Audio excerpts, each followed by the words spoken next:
Just want to do an update video on my build of a Replica Morgan Three-wheeler using a Triumph Spitfire chassis and a Moto Guzzi Brevo 1100 motorcycle. On the front here you can see I've got the Moto Guzzi engine mounted on the frame.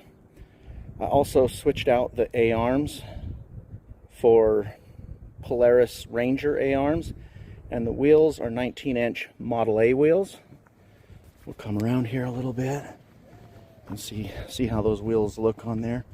If I lay a 2x4 across those wheels, they're right in line, top of the wheel, top of the head, top of the head, top of the wheel, exactly the same height, which looks really nice. Coming around, so in a bigger view, I've got the little roll bars off of a Mazda Miata, and then for the rear here, I got that for free. That's a hood off of a 80s car that was a Thunderbird, and I just cut the sides off, and it created a really perfect back, I think, for what I'm going for. You can see the Moto Guzzi car rear end there. I just finished putting in the driveline. So what I have for the driveline in the back here, you can see I have that mounted bracket that has bearings in it. It's acting as the engine, carrying the shaft coming out of the rear end, and then creating a mounting point for the shaft coming from the front. I still have some more work to bracket it up. This is all prototype at this phase, so a lot of this will change or be improved over time. I have attached that using a driveline. Just back up a little bit. This driveline's intended for a Jeep Cherokee. I did some machining to shorten the rear. I also machined a piece to mate with that joint, with the CV joint. And then on the front, you can see I have the motorcycle shaft, and I machined some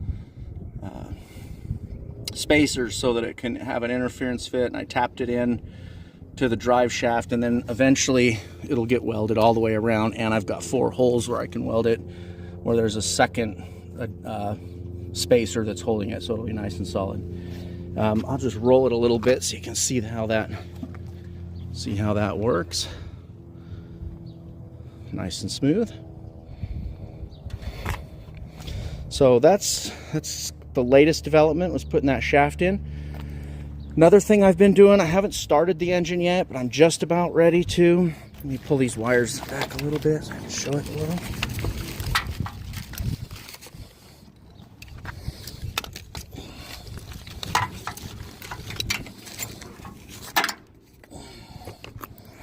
All right, so I got the engine on.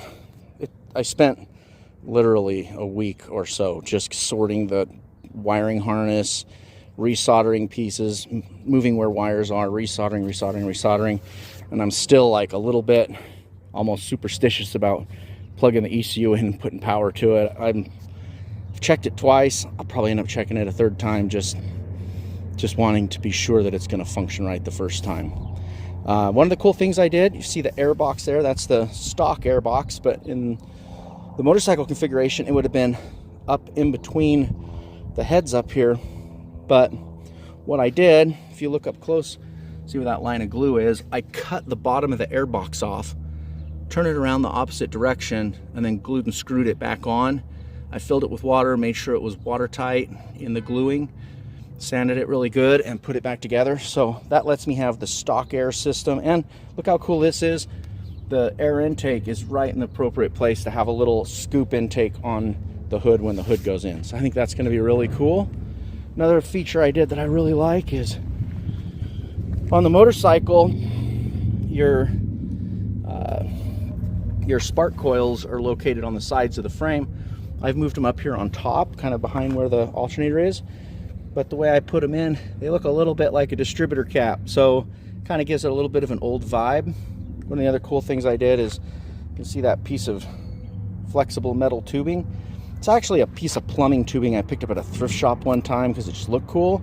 But I think it's actually going to be perfect for routing that that crankcase exhaust back into the air system. And then as far as for these two little ones, I think I'm just going to put a catch can down on the bottom there and just let it go. It gets to be a bit much to get that back to the air box. I still have a lot more to go, obviously. Next step is getting the engine running. I'll just do one more walk around and just look at it.